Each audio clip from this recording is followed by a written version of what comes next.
Good afternoon, everybody. Welcome. I'm Leila Fernandez. I'm the director of the Henry M. Jackson School of International Studies. I'm delighted to be here with you today. I'd like to begin by acknowledging that we are in Coast Salish territory, the traditional homelands of the Duwamish, Suquamish, Tulalip, Muckleshoot, and other indigenous peoples. The Jackson School understands that the international community includes sovereign American Indian tribes, First Nations, and indigenous peoples across the world. I'm delighted to introduce today's speaker, our distinguished guest, Somini Sengupta. This event today is co-sponsored both by the Jackson School in partnership with the East Asia Center, the Center for Global Studies, the Japan Studies Program, the Middle East Center, the South Asia Center, the Program on the Environment, and the School of Marine and Environmental Affairs at the University of Washington. Somini Sengupta is currently the international climate correspondent for the New York Times. She tells the stories of communities and landscapes most vulnerable to the effects of climate change, reporting from the front lines of the climate crisis and recently focusing more and more on both China and the United States' converging interests in global warming. Somini has reported from a Himalayan glacier, a Congo River ferry, the streets of Baghdad and Mumbai, and many places in between. As the New York Times United Nations correspondent, she reported on global challenges from war to women's rights.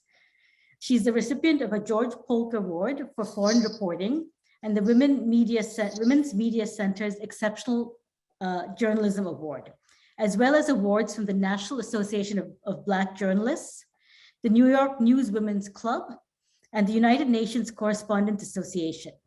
She has also appeared in major television networks, including CNN and PBS, and spoken at international forums, including the World Economic Forum, the Edinburgh Literary Festival, and the New York Times Climate Hub in Glasgow.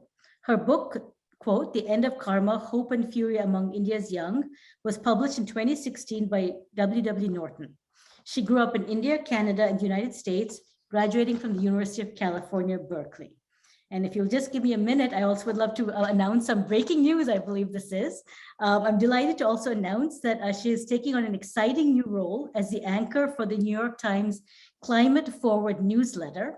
Climate Forward is one of the most important ways that the New York Times connects their readers with climate content. And I'll just quote from their release. It says, they invite us into their inboxes and we deliver authoritative and powerful climate journalism straight to the readers every week. And now we'll be doing that more often. Because Climate Forward is one of the Times' highly successful newsletter products, we are relaunching next month as a twice weekly offering and will soon be moving behind the paywall as an exclusive offering for subscribers. They say, we're thrilled that Somini is taking on this new challenge. Each newsletter will begin with a reported column by Somini, followed by a collection of the most important climate news that we have published. It will also highlight work from other news organizations that we curate and want to share. Some weeks, Somini will take us deeper into the news with razor-sharp analysis. Some weeks, she will press on an idea dominating public conversation. Some weeks, she will do a Q&A with another reporter about an important story. So I'm delighted to be able to announce that. It sounds like just a wonderful endeavor. So without further ado, Somini, I'm going to hand over to you, and we're just really looking forward to your talk today. Thank you. Thank you for that very kind introduction, Leila. And thanks to all of you for joining on your favorite devices to discuss climate change. Many of you have far greater expertise than I do as a journalist, and so I will really try my best to be useful. Could we start with the first slide, please? I'd like to tell you the story of Briseida Flores. She was 19 when I met her in the summer of 2020 in Central California. She was a student at a community college, and when her father lost his job in the early months of the pandemic, she joined her mother as a farm worker. The week I met her, Central California was in the throes of a heat wave, and so that meant that she and her mother began work harvesting corn at 4:30 in the morning when it was still dark. In the distance, she could make out the faint outlines of a fire. Later that morning, there was so much wildfire smoke in the air, the local air pollution agency issued a health alert. By 10:30 in the morning, it was so hot. Her clothes were sticking to her skin.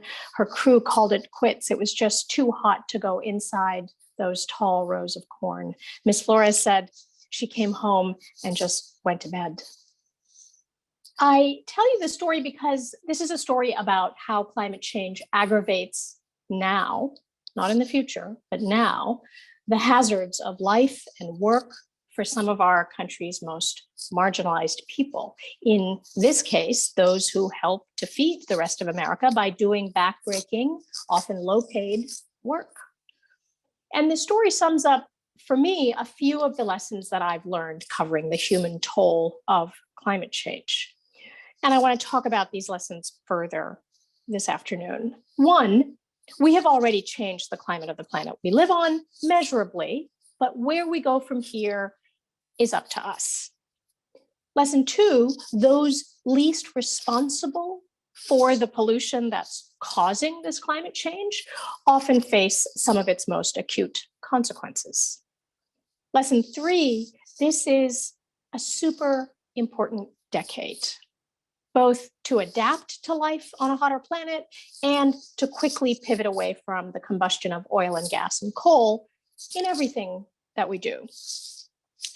And finally, the lesson that sometimes the problem of global warming seems so overwhelming that it's sometimes easier to think that we are doomed, that there's nothing more we can do, that nothing is being done. Beware that temptation, because it's not true that nothing is being done or that nothing can be done. Next slide, please. So I want to just start with what we know so far. The latest scientific consensus tells us this: it's too late to reverse the damage we've already done to the Earth's climate. It's not too late to change course right away to prevent things from getting exponentially worse in our lifetimes. This is the first lesson. Next slide, please. There's another way to visualize this, and this is the carbon emissions in the atmosphere. You will notice that line in 1990.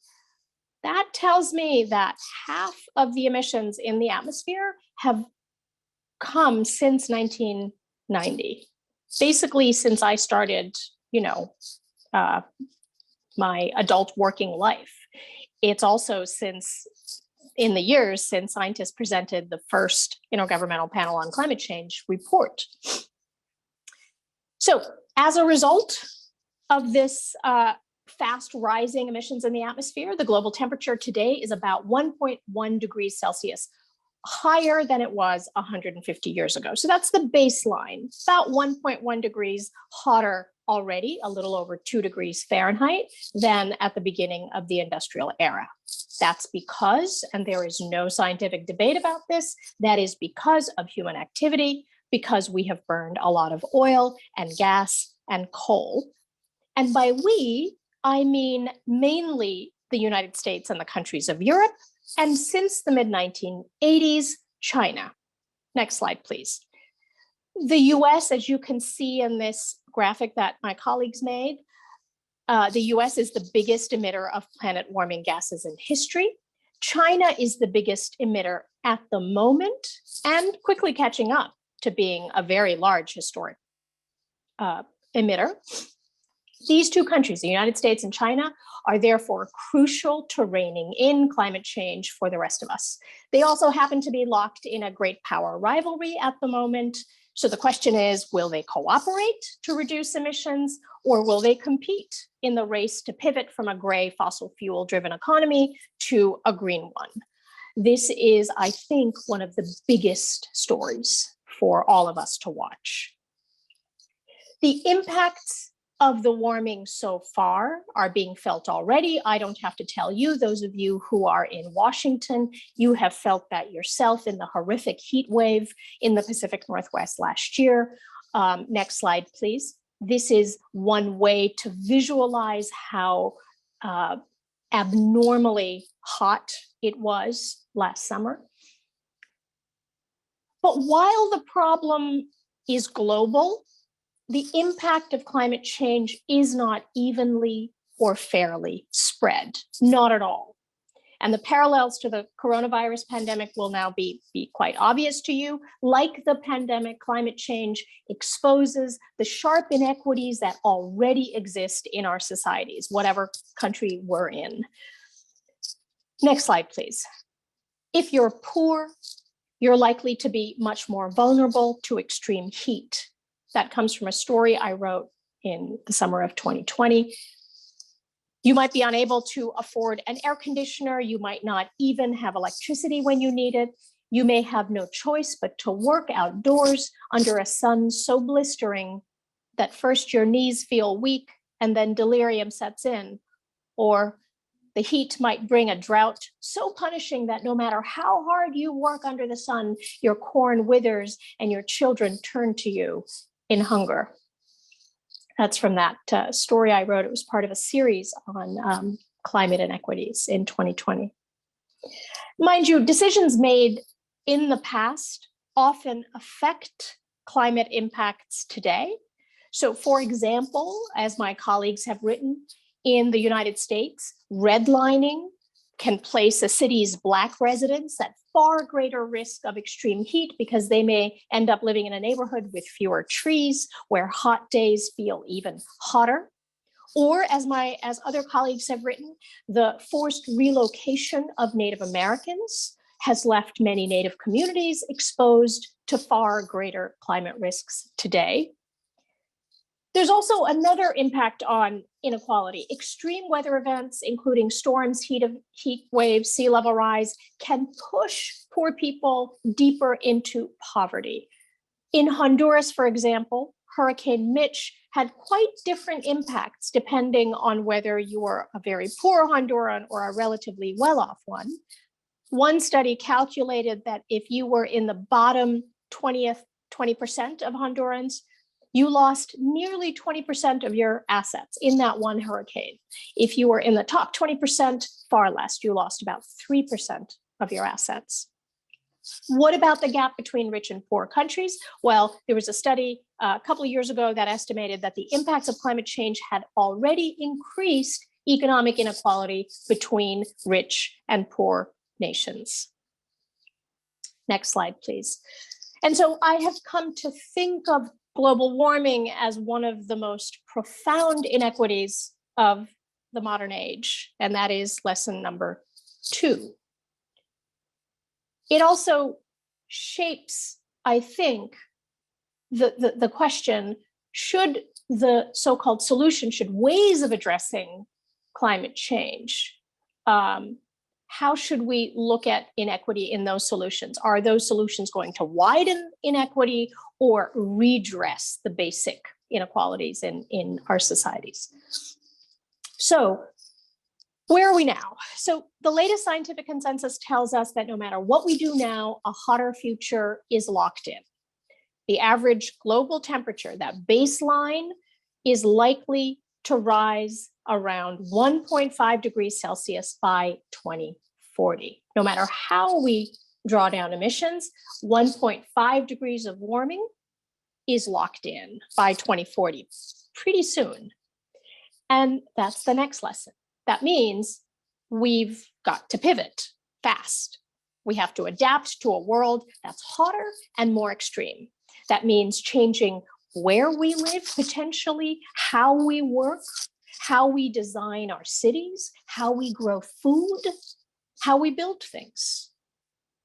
But here's the thing, even if that warming is locked in, the scientific consensus is very clear that beyond that 1.5 degree threshold, things get worse, exponentially worse, because beyond that threshold, as many of you know, some of the worst effects of global warming kick in. So if the average temperature goes up by 2 degrees Celsius, there is a far greater likelihood of massive crop failures in major breadbasket regions and the prospect of hunger.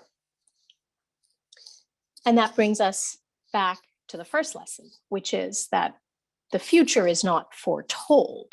There are still many futures possible, even if a significant amount of warming is baked in. There are many futures possible. We have choices.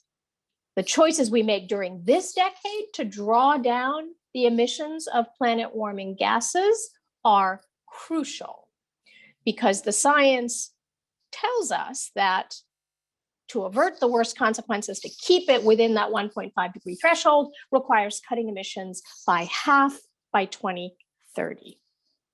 It's lesson number 4, that it is possible to avert the worst consequences by cutting emissions by half by 2030. Is that even possible? That's a tall order. Well, actually, the world as a whole knows how to draw down emissions very quickly in the 3 largest categories: energy, transportation, and agriculture, how we grow food. Next slide, please. So on energy, we know how to produce electricity and heat homes without burning oil, gas, or coal. In fact, the US has set a goal to source all its electricity from non-fossil fuel sources by 2035. At the local level, as many of you know, cities are passing laws to have new building construction go forward with no new gas hookups, including near you in Bellingham, Washington. Not surprisingly, those no more gas laws in various municipalities are facing obstruction from industries that sell gas. Okay, so what about the next big category, transit? The world actually does know how to get people around, by and large, without burning gas. So the auto industry is on track to invest $500 billion in the next 5 years to make the transition to electric vehicles, which the Volkswagen CEO told my colleagues this week, described that transition as, quote, one of the biggest industrial transformations probably in the history of capitalism. But if you've traveled around the world, you know that the key to decarbonizing transportation isn't electric cars, it's public transportation. That's how most people get around all over the world. And if public transit is improved, it actually has lots of downstream health benefits: less noise pollution, less air pollution, fewer traffic deaths, and so on. Next slide, please. And so I wrote a story a few months ago about how cities around the world are beginning to do that. They're electrifying their public transportation. So Bogota, for example, has built an electric cable car that brings people who live up in the hills, mostly working people, down to the valley where they work. And when I spoke to them, the riders of this new electric car, they weren't talking about climate change. They told me that their rides were just more pleasant. It was taking them less time to get to and from work, and it was saving them the money. In cities across Europe, electric trams are coming back. They were sort of seen as this quaint mid-century, slow, noisy mode of transit. They are coming back in many cities. In Norway, I saw a move to electrify public ferries that run on huge battery technology.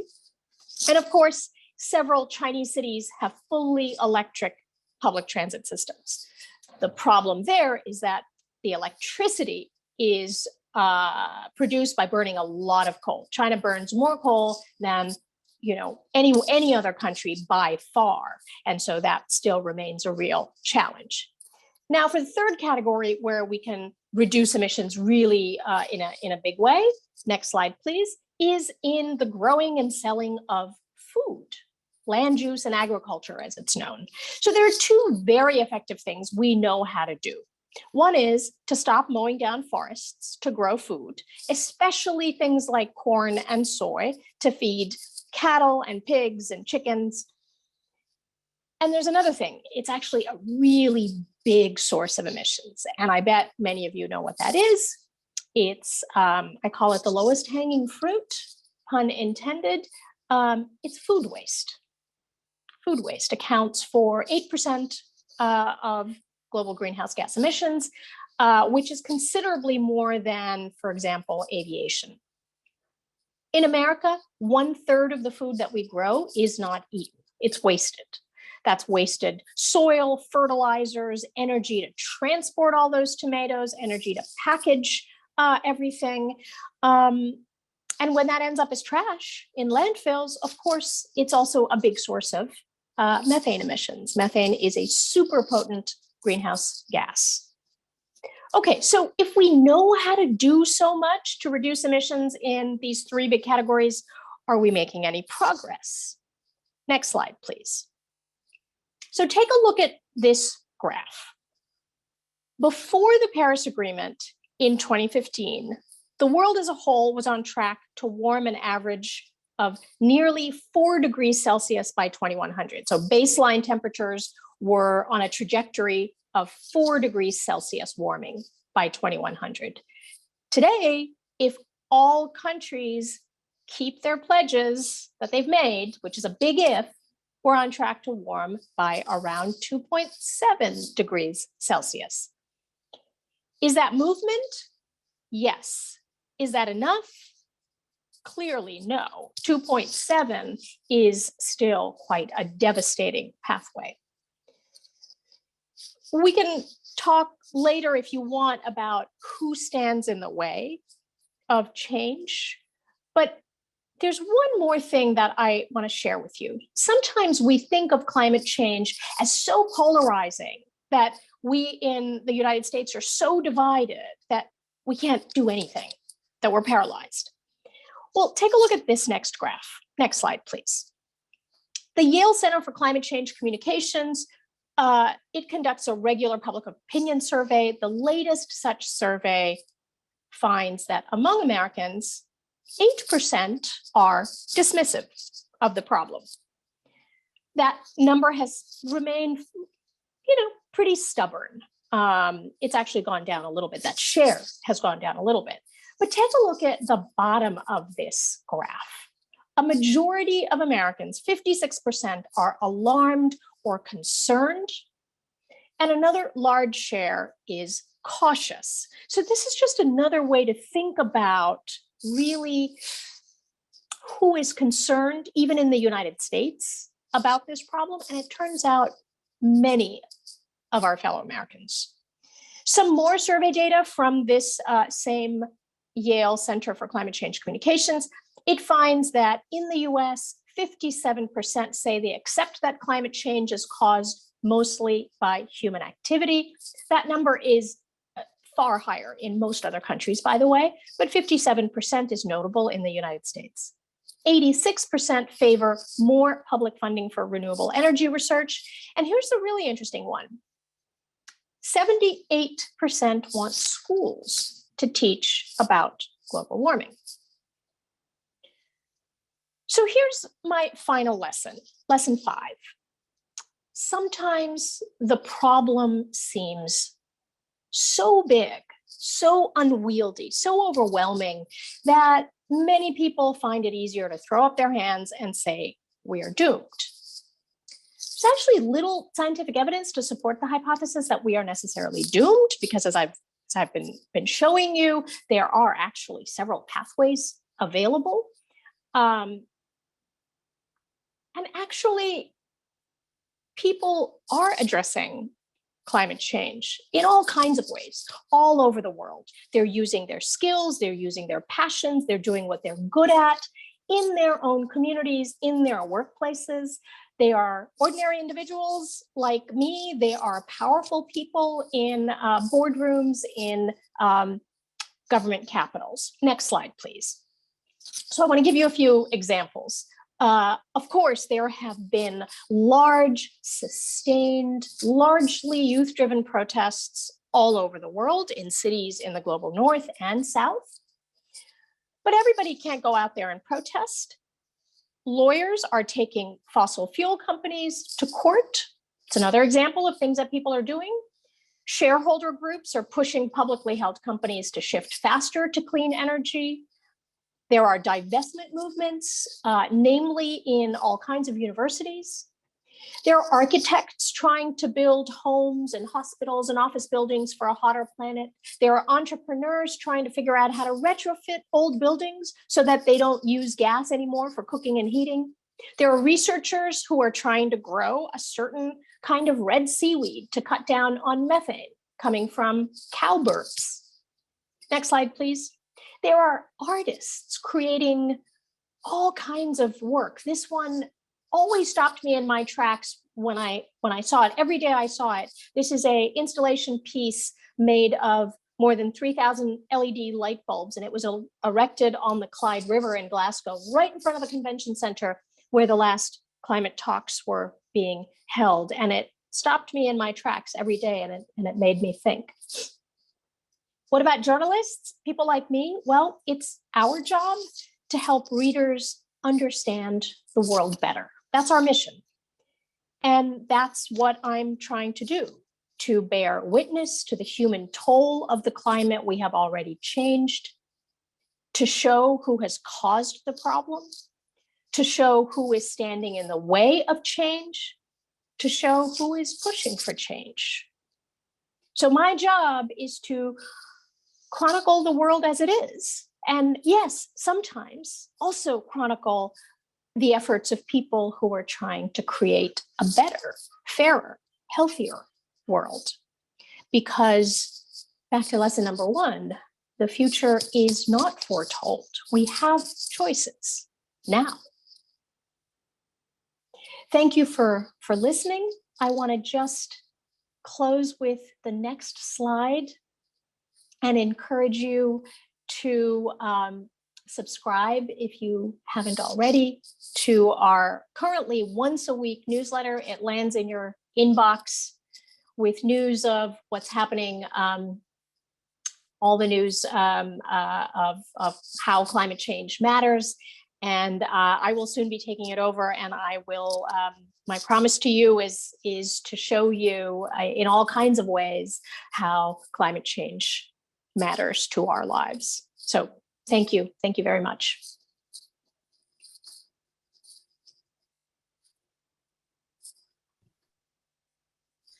Thank you so much for that talk. I think it was very powerful the way that you snapped us out of the kind of sense of it's too big to discuss. I think that it's a jolt that we all need regularly. So I'd like to remind the audience that you can start putting in your questions and comments on the chat. I see that we have one or two coming in already. I guess before I start reading out the questions, I'm going to give some time for them to compile. So please put in your questions in the Q&A. I guess I'd like to start by asking you a question, because you've had such a rich background in terms of talking to so many people across so many different backgrounds and in so many different countries. In the work that you did with, because you started really nicely focusing on questions of equity and inequity, were there things that you found by talking to people from marginalized communities that made you think of solutions differently? Or sort of like struck you? Like, are there stories that kind of, that just you in terms of how you think about Yep.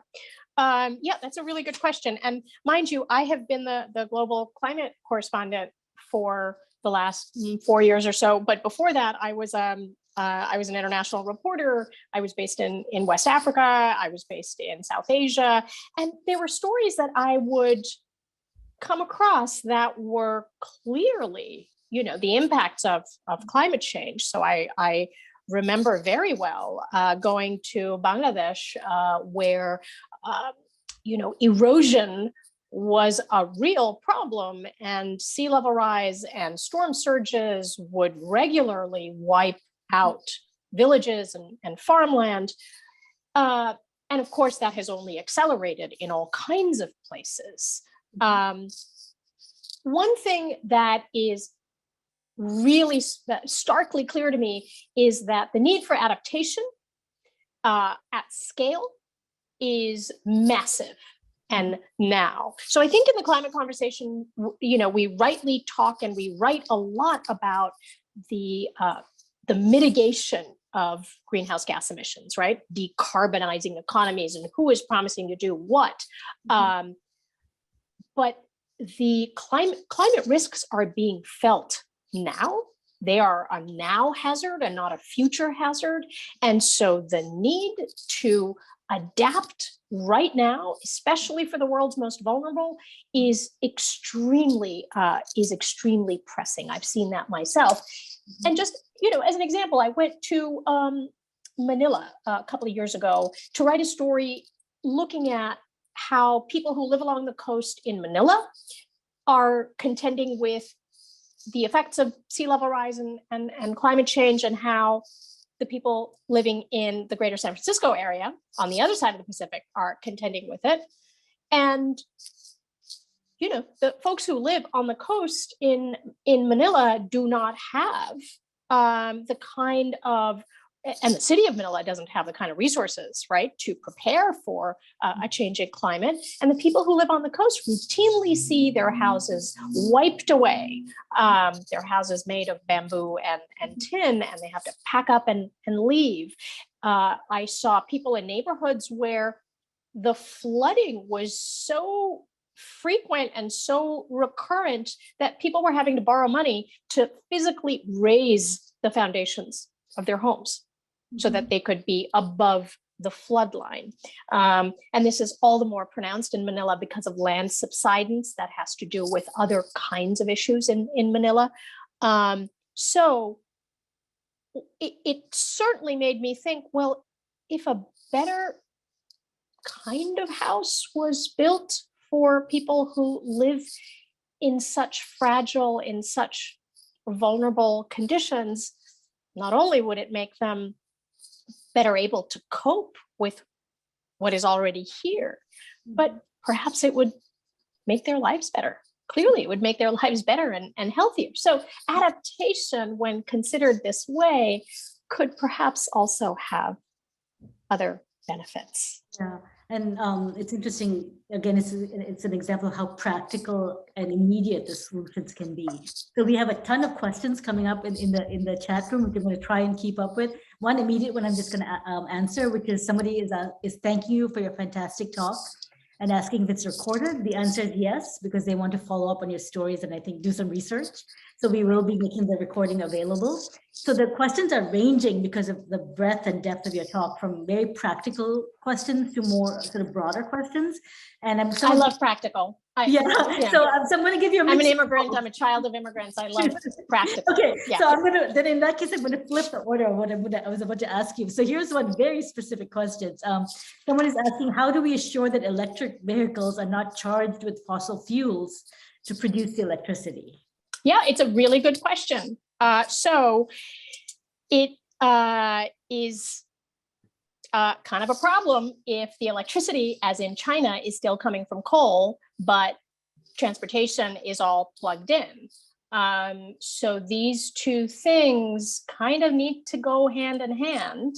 And in some places, including in states like California, there is great ambition. There's high ambition to shift the grid away from coal and gas to renewable sources. And there's all kinds of challenges, that come in the way. One very interesting one, in some places, utilities that are in the business of selling electricity are pushing back on rooftop solar expansion, because that really just disrupts, the way the electricity has long been supplied, and it disrupts the established players. Joining the electricity utility in pushing back against solar is the labor union that represents utility workers. So these are negotiations that have to be had in order to make the shift, and in order to change the shape of the grid. One other thing, there's also what I'm hearing from grid experts is that there is really a need to kind of think differently about the grid. Because in many countries, I've done a lot of reporting in India, for example, the grid is based on coal. And so if there's any hope of shifting away from coal to other forms of energy, there's also a need to perhaps rethink that the way the grid works.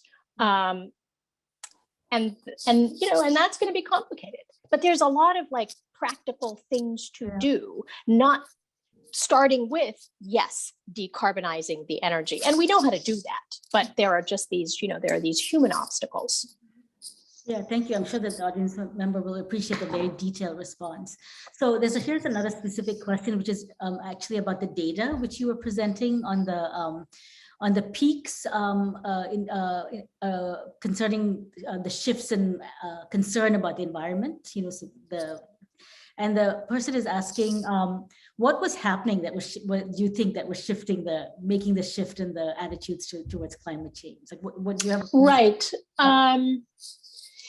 That's a really good question. And I don't know that I have evidence beyond the obvious. When you look at the regular surveys, there is a kind of gradual rising of alarm and concern about climate change. And I'm not sure that any one event is responsible for it, but I can tell you that even in the rich world, it's hard to turn your gaze from extreme weather events that are aggravated by climate change, right? It perhaps was possible to think of global warming and sea level rise as a thing that comes for people far away over there. It is pretty difficult to think that now, when flooding has killed people, hundreds of people in Europe's wealthiest country, when heat waves claim lives in the United States. It's impossible to think of climate change as a far away somebody else's problem. The other development is the concern and the activism of young people. I think maybe pushing families to say, oh, yes, this is something that my child is exercised about and angry about, and maybe I should look into it. So, I do know of many people, personally, who have shifted their views on that because of that personal direct impact. That's really interesting. So the next question, it goes back to the first part of your talk when you were talking about inequity. And I'll just contextualize this by saying that we have many members of our community, both within the university and outside, who care a lot about indigeneity and indigenous rights. And this question is saying, I'm curious about any takeaways you have about indigenous stewardship and traditional ecological knowledge. What types of momentum and conversations around that you have seen that you could talk about? Yeah, my colleague, Katrin Einhorn, Manuela Andrioni, and I did a story, maybe a year ago, looking at this very question. And there is some evidence that when Indigenous communities and local communities, the research is quite broad, have stewardship, have control over land and water, both biodiversity and the health of the areas are better protected. And this is a slightly different way to orient the conversation about how to best conserve or protect, right, nature. There was a way in which conservation discussions involved keeping people away. Whereas there is increasingly attention on a more sustainable way to protect especially forests, but not just forests. So I would invite your audience to look up this story. If I can quickly Google it while you ask the next question, I will. The most interesting example, to my mind, came from Brazil, where there was a native community physically protecting their forest, you know, with their bodies at great risk from loggers and miners. So yeah, I'm going to quickly Google this while you ask. Yeah, so while you're Googling, it's great, great to have you multitasking. I'm impressed. So let me just kind of pick up the next question actually kind of picks up on some of the things you've been talking about and hinting at. It's actually asking more about some of the political implications of a lot of these inequities and displacements. And she's asking, can you speak to climate migration and potential political instability in places like Baghdad, Iraq, which is subject to extreme heat, and Bangladesh, which is subject, as you just noted, to rising sea levels? You know, two things to keep in mind there. Climate-induced migration is real, but it tends to be within countries. And it is often temporary and not permanent. So after an extreme weather event, you will find many people leaving, and when they can, most people come back. So migration has been so far mostly an internally displaced, you know, a phenomenon of internal displacement within countries rather than people crossing borders. Are there places where there is some evidence of people crossing borders because of climate-induced extreme weather events? Yes, but climate is never the only thing that drives people from home.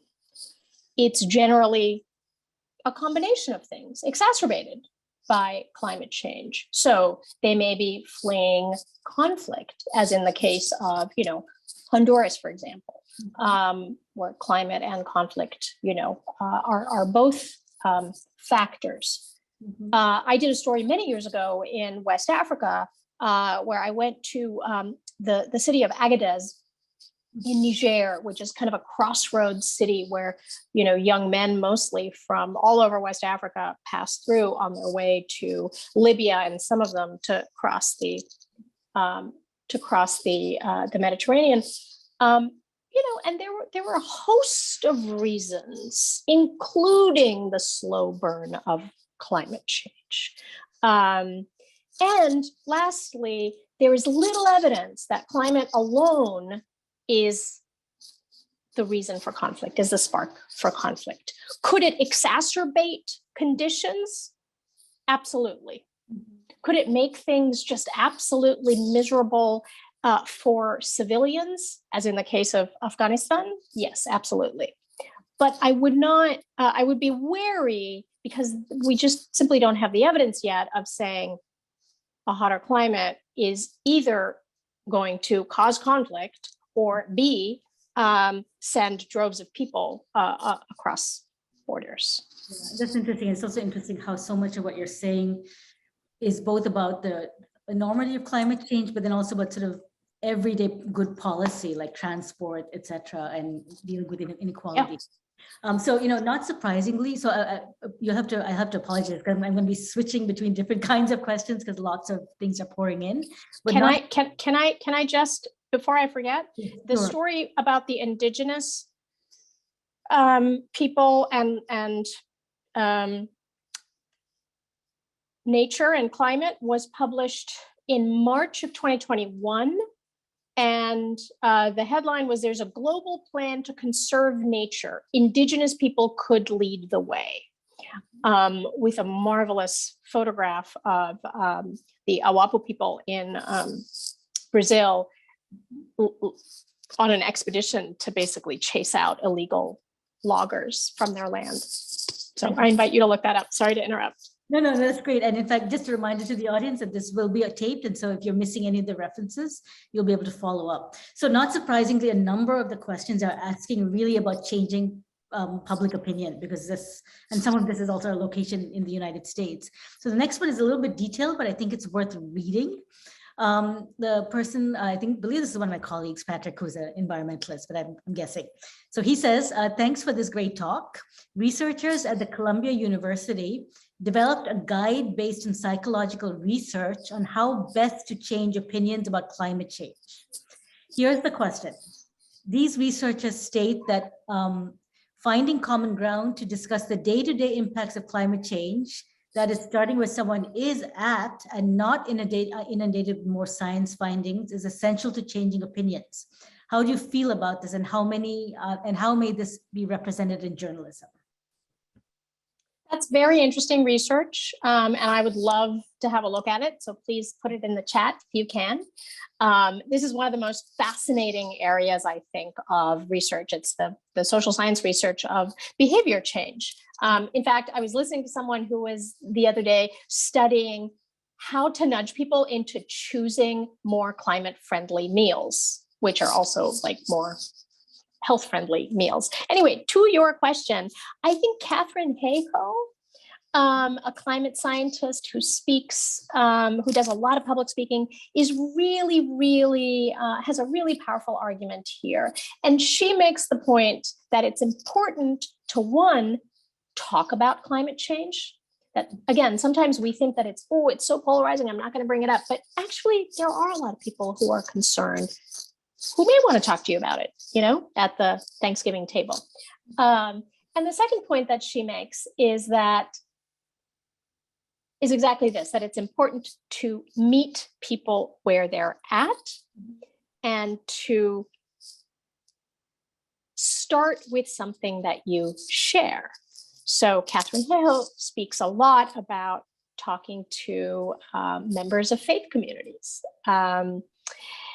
And she has a very funny story about, somebody asking her, well, like, how do I talk to a faith community? And she says, well, first question is like, what church do you belong to? And the person said, oh, I don't go to church. So, it has to be in a community that you belong to, according to her.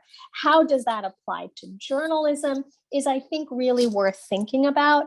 For me, I'm afraid that, I am speaking hopefully to a large and global audience, and people may be interested in very different things. So especially as I take over the newsletter, I do hope that I can meet my different audiences where they're at. And they may not be so into, climate science or wonky climate policy or diplomatic negotiations. So I hope to try and figure that out in the coming months, how to meet my readers where they're at. And I hope you all will tell me. I'm very easy to find. Tell me what you want to read more about. Thank you. And Patrick, if you could put the link, if you're listening, if you could put that reference back in the chat, because I deleted it by mistake. So I'm going to pick up again, because a lot of the questions that, because you're at the intersection between having so much knowledge of climate change, and there's so much about this, which is about the media too. So a number of questions are also wanting to hear specifically based on your expertise as a journalist. So the next question is saying, in today's media, I feel like we are constantly bombarded with stressful headlines to the point where we almost hyper-normalize the issues of our society faces. Speaking to your experience as a journalist, how do you think we can report and educate on issues like climate change without furthering a constant sense of uncertainty and defeatism? So I think you've sort of started to answer it, but this is something which is so heavy on people. Yeah, I hear that. And I've been thinking about it quite a bit too. I guess two things. We chronicle the world as it is. That's our job. And is to show you, including to show you what is unfair, what is unjust, what is abusive. Is that hard to report? Is that hard to read about? I can understand that it is hard to read about. The way I find it, what I find helpful in the climate coverage is that it doesn't always have to be this one big, giant, overwhelming thing. Climate stories can be about something quite specific. I find that helpful because it's useful for my brain to understand that one thing, whether it's a story of climate impacts or whether it's a story of a person who's trying to do something about it, or whether it's a story of, an industry group that stands in the way. To have these, if you will, discrete, bite-sized stories helps me to understand the enormity of the problem. And also, I hope, helps my readers understand the world as a whole better and what they can do about it, right? So if you read about sea level rise and the threat to coastal cities, perhaps you will then ask, well, what are the development decisions that are being made by my coastal city? Is there something that the Planning Commission is debating that impacts, right? Development on a floodplain or something. So, sometimes we hope the New York Times will tell you those stories, but because we're a global news organization, I hope that wherever you are, you will encourage your local news organizations to also tell those stories and to support your local news organizations. And it's so interesting when you're talking also, there's a contrast between the questioner's comment on just the overwhelming spectacle and sense of defeatism, and then the practical nature of what you're stressing is required. Let me just ask one final question on the public opinion part, and then I'll move over to a different series of questions. Someone is, I think people are also looking for models because you've traveled to so many different places. And she's asking, is there one place you've been that you believe would be an example in climate preparedness and public opinion for the world? Yeah, and the answer is, I wish there was just one place, but every place is different. Every society is different. So, what works for your community is not going to work for another. Certainly, just little examples, right? One way for the City of London to clean up both its air pollution and its transportation emissions is to make it really hard to bring an old polluting car into the city center. So their approach has been disincentives. It costs something like 24 pounds a day without parking, without the cost of parking, to bring an old polluting car into the City of London. The City of Copenhagen is building out its metro network so that, let me see if I can understand, if I can say this correctly, to make sure that every resident of the city is within a half a mile of a metro stop. That's remarkable. Is that a climate solution? It can be seen as one. Is that also a way to address air pollution, public health? Yes. There are many cities that are really trying to encourage walking and cycling by building better bike lanes, by improving lighting for pedestrians. These are like very kind of practical things. There are many cities looking at, well, faced with sea level rise and storm surges, what should we do? Should we build a seawall that's higher and higher? Or should we restore some floodplains and let the water come? These are all local decisions that are being made. Yeah, I hope that answers the question. The answer to the question is, there is no way that Copenhagen's solutions are going to work for Lagos, Nigeria, or for Mumbai. They have to be, created by people who know the place and based on local needs and based on, local debate, I might add, right? Rather than someone saying, this is the perfect solution. Yeah, I'm gonna plug in my device before I get rudely disconnected. I'll give you a second. It'll give me a moment to absorb a whole bunch of questions. Yeah.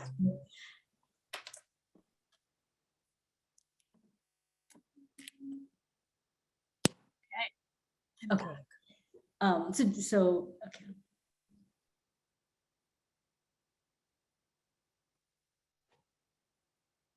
Sorry, can you say that again? Yeah, no, so I didn't speak, actually. I was giving you a moment. So the next question is actually building on what you were just said. You were talking about climate solutions. And the person is asking on that note, what about climate colonialism? Have you seen people displaced by so-called climate solutions, such as the 30 by 30 campaign or renewable energy infrastructure like hydroelectric dams? So it's a question about, what do we think? How do we think critically about the solutions? Yeah. The story that I mentioned about the indigenous people, it was really pegged to that 30 by 30 notion. And there is a real debate about the role and the voice of indigenous people in deciding whether and where more land and water ought to be protected and what that protection means, whether that means local communities and indigenous people will have rights to fish or hunt or grow food in those areas. So I think the conversation has definitely shifted in the last generation on, well, what is the best way? Is it to keep people out or to figure out more sustainable ways of using the land? Hydroelectric dams have been, debated for over a generation, even before the climate debate. So I expect we will see much more of that. Actually, in some places, they may be a way, depending on their scale, they may be a way to generate electricity and shift away from something else. In many other places, they will not, and they will face a lot of pushback, including between countries, not just within countries, but between countries. So in Southeast Asia, the building of dams upstream in China has met with great debate and frustration and concern in many of the downstream Southeast Asian countries. Yeah, thank you for that. So kind of building on. Can I add one more thing to that? I think there's going to be also debates about the use of land to build large solar and wind installations. Yeah. Right. So as this transition gets underway, you will need potentially more land. In some places, that land can be used without disrupting people's livelihoods and homes. In other places where the population is very dense, I'm thinking of India, yeah, that's going to be a big debate. Who's going to be displaced for wind and solar? But mind you, the displacement already for coal and the destruction of habitats and the destruction of livelihoods for coal mining has been immense.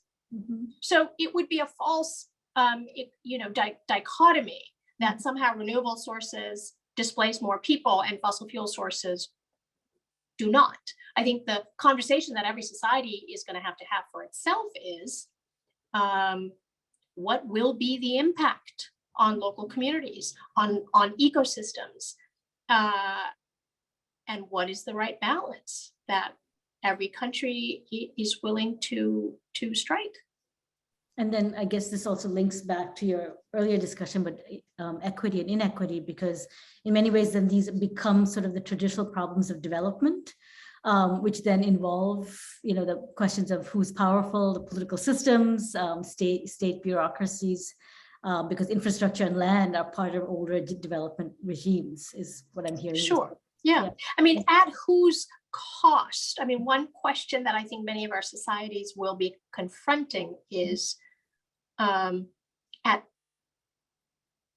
who are the winners and losers of this transition, not just in terms of big industries.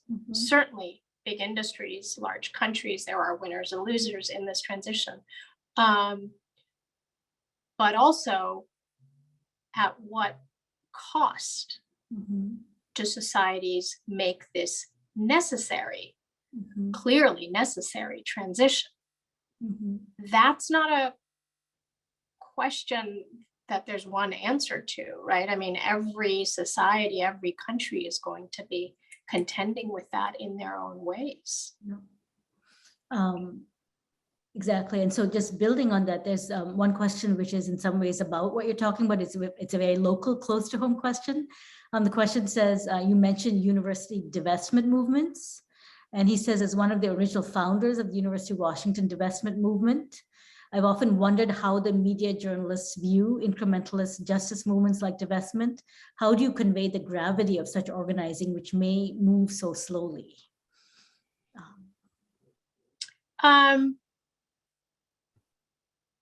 I'm not sure how to answer that question. I mean, have we written about university divestment movements? Yes, absolutely. And when there is some movement, when they have an impact, that's a news story, clearly. And if there's some trend, right? If there is suddenly many more universities, or if universities are changing their investment, portfolios, so that too, if there's a trend over time, that too is a story. So too is this debate about whether divestment is the powerful strategy, or whether the shareholder activism that you've seen within publicly held companies is an effective tactic. I mean, I think you're just going to see that debate playing out again and again and again. And there are actually two questions which are this, because there's a whole series of questions about these kinds of political strategies. And so I'm going to just build on what you're saying. So one of them is actually just specifically about the sort of capitalism model. And he's asking, is quote unquote woke capitalism an essential part of the climate story? Should we require even more SEC rules for pricing risk and vulnerability into corporate filings, as an example? So I think you would already segue from the university into corporations. Climate risk is very real for a number of sectors, and expect to see more requirements, I think, on the disclosure of climate risk. And again, like, this is a very it's an ideological debate, and I think it can be a very productive one. What needs to change in the most fundamental sort of economic organizing principles in order to address a challenge that is so big.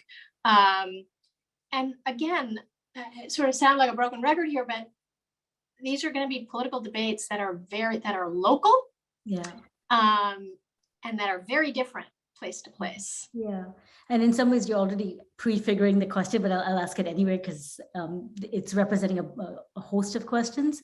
But someone is asking, have you seen any particular kinds of movements? And they're talking about pursuing large-scale emission reduction, specifically about that. And they're saying that so much of it feels dependent on politicians and powerful interests. I think that's that sense of helplessness which you discussed. And they're specifically asking, in your career, which movements and approaches have you seen that have been most effective? So it's another version of It's too early to tell that story. I mean, look, we are present day historians, right? We are historians of the moment as journalists. And this is a story that is being written right now. I can tell you that I am quite struck by how creative and sustained the youth climate movement has been. That is, how do we measure its impact? I mean, that's much harder. But I do think that the way that they have spread globally, the decentralized nature of their leadership, the diversity of voices you hear, the rage, the fury from young climate activists is quite notable, because of course, you know, most social movements are sparked by young people, right, throughout history. But on this one, there is something very poignant about the reality that young people today are having to deal with, you know, to grow up in the climate crisis and then to inherit all of the consequences in their adult lives. You know, that's a very powerful sentiment, and it's come across as such. It will. Many of you have seen our coverage from the Glasgow climate talks, and yes, all kinds of people came out, you know, to the streets. It wasn't just young people, but the young led those protests, and by and large led the organizing of those protests. And the contrast between the young women who were leading the protests on the streets and the older men who were in the negotiating chambers and giving speeches, that contrast, you couldn't miss it. Yeah. And so switching gears a little bit, although it's building what you're saying, there's a whole series of questions which I just wanting to know more about your career and your experience as a journalist, because it's an opportunity. And so the first one you've somewhat been answering, because you've been giving us so many compelling stories, but she's asking, you know, she's thanking you for your presentation and saying, I was wondering, what is your most compelling human story regarding climate change? Oh, so many. Yeah, so many. I have had I'm very lucky to have had the opportunity to speak to so many kinds of people and enter their lives and be able to ask them questions, and be able to listen. I mean, it's just an incredible gift, and I don't take that lightly.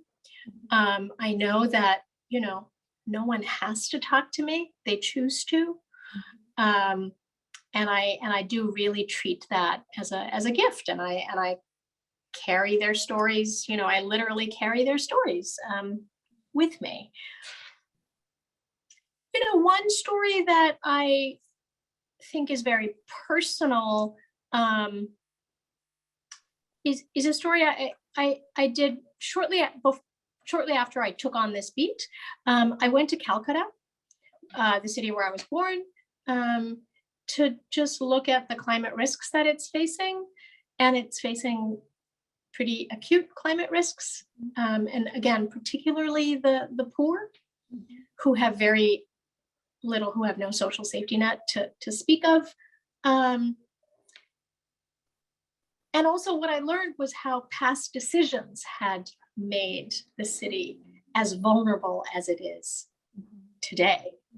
That it didn't have to be this way. The floodplains needn't have all been built over.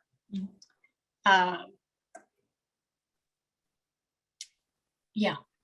So, you know, that was, I invite you to look it up. I think it was in 2018, but it's hard for me to choose, you know, one story. I wrote one of the first profiles of Greta Thunberg, and, you know, spent the entire Friday in Stockholm freezing my toes off on a Friday in February, you know, and then spent some time with her the next day with at the horse stable where she would go just to kind of unwind. You know, and I learned a lot about this child's own transformation, painful transformation. So that, that too was a very interesting story to write. Yeah. Yeah, thank you for sharing that. So, as you can imagine, we also have students and people who are thinking about their careers. Yes, great. Yes. I don't know who this question is from because it's anonymous, but I think it would speak to many of our students. They're asking, how did you get into journalism? And how has traveling and engaging with different communities shaped your view of both the ecological and social justice side of climate change? Look, this may not directly answer your question, but to all students, one thing that that I just want to remind you of is that if you can, I am lucky to have found my purpose. I kind of know that I can do this. I know that I've got what am I trying to say? I've got some skills as a listener, as someone who can put some sentences together. But really, the gift has been to know my purpose, to know why I'm doing what I'm doing. And that is to first help me understand the world better, and then hopefully help my readers understand the world better and understand your place in it. And the second thing, there was a question about traveling, right? Yeah, I mean, I've had the good fortune of traveling to nearly 50 countries to report, not just on climate change, but over the years. I lived in Dakar for a few years while I was covering West Africa. I lived in New Delhi for many years while covering India and South Asia. I think it helps me see my own country in new ways. It helps me understand how my country fits into a global arc of history. It allows me to draw certain parallels. And it also helps me to understand that really all change and all politics, not all, but most of it is local. So really, pay attention to what's happening in your immediate community. Thank you for that. And if you don't mind me asking just one more question, because this on your role as a journalist, someone is asking how you choose to write your stories about, also given the scale of the different regions and places you're covering. Yeah, I mean, those are that's really hard. That keeps me up at night. Is this the story that I need to do at this moment? If I don't do the story, or if I do the story, what else am I missing out on? Look, I had the same problem when I was covering, India, for example, right? There was always oh my goodness, what's the most important story for me to do at this moment? Sometimes the news defines that. So, I spent 2 weeks covering the Glasgow climate talks. And now, so sometimes the news defines it. Sometimes it's a question of what is the story that matters right now? What will resonate? What is fresh? What is new? So the last story that I traveled for was about a new constitution being written in Chile. The first constitution after the end of the dictatorship is finally now being drafted. And this is really, they are seeing it, the drafters of the constitution, the elected body that's writing this, they see this as a constitution for the climate change era. And one of their main questions is two big questions that they're confronting. What happens to the extraction of natural resources in Chile? That's been the source of Chile's riches. Well, how should that be done? What role should local communities have in making those decisions? How should water be treated? Water is now private. It can be bought and sold. Should that change? Should nature have rights? I mean, they're contending with these really big, huge questions that are not just pertinent to Chile. And so that's why I chose to do that story. Yes, it matters in Chile, but these are questions that many of us are going to have to face in our own countries. Yeah, thank you so much. That was a really great answer. So we only have less than 10 minutes left. So I'm going to just take the liberty of asking a couple of the big questions, which are sort of lingering in the chat room and which are kind of, I think, cutting across a range of, we're not going to get to all the questions because they're coming in rapidly. But one person is just asking a very specific question about China, because you started the talk with the data about the US and China, and there's a lot of interest and thirst for knowledge about what's happening in China. It's in the media, for many different reasons in the US. And they're just asking really about, for you, if you have like information and knowledge about what's happening. It's a very broad question. I wish we had more information and knowledge about what's happening inside China. It's a very difficult country for us to report in. It won't surprise you. I do think it is notable that China has played a significant role in these global climate talks, has used them as occasions to tell the world what it plans to do to bring down its own emissions, but has been still not all that ambitious in drawing down its emissions. China is also notable for really a lot of Chinese cities are on the coast, on the front lines of sea level rise. And thirdly, what I think is really notable, and this is a space that a lot of my colleagues follow, is the sort of renewable energy infrastructure that China is building. So it's the largest producer of wind and solar equipment, also the largest producer of electric buses, for example, that it's now started exporting. How China makes this shift, both within China, inside China, and whether and how it can reduce its dependence on coal is the number one question. I mean, so much of climate action depends on this. Or rather, let me start that again. So much of where we are headed as a world depends on how fast China can reduce its dependence on coal, mainly because the scale is so huge. And because it will send important signals. China is also the largest financier of coal projects all over the world. And you've seen some movement from other countries, so Japan and Korea,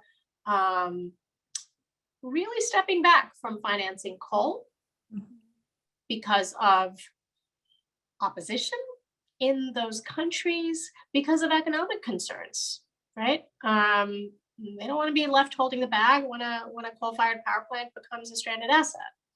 So on the question of China, its ability to draw down coal production and use is crucial to watch.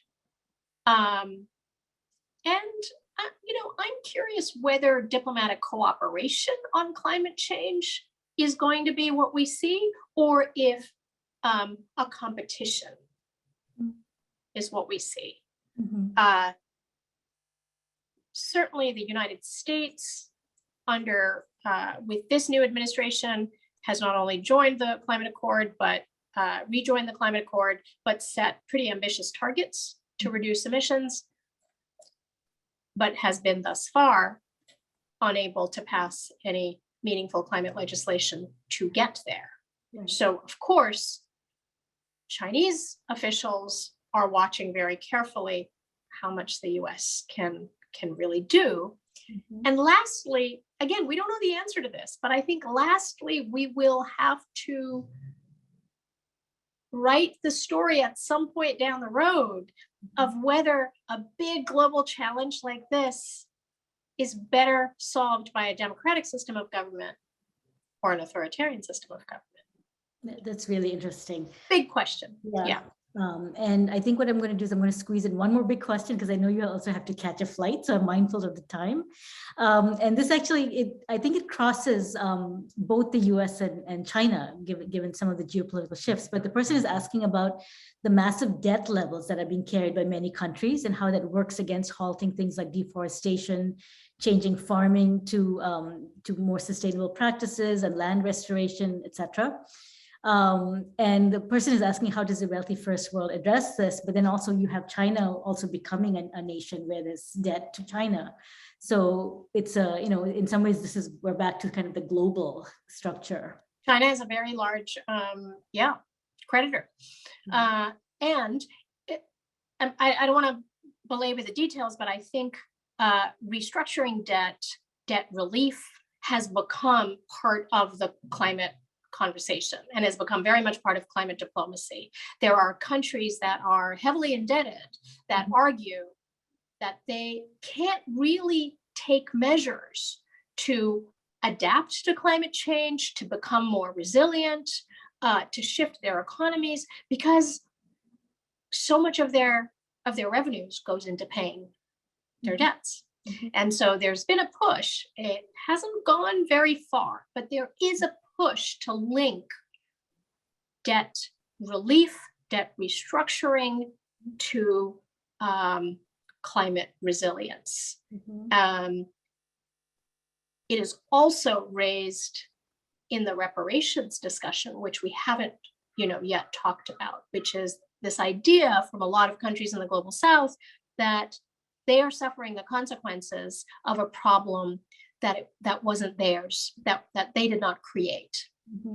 And so there's been a push to demand what are called funds for loss and damage.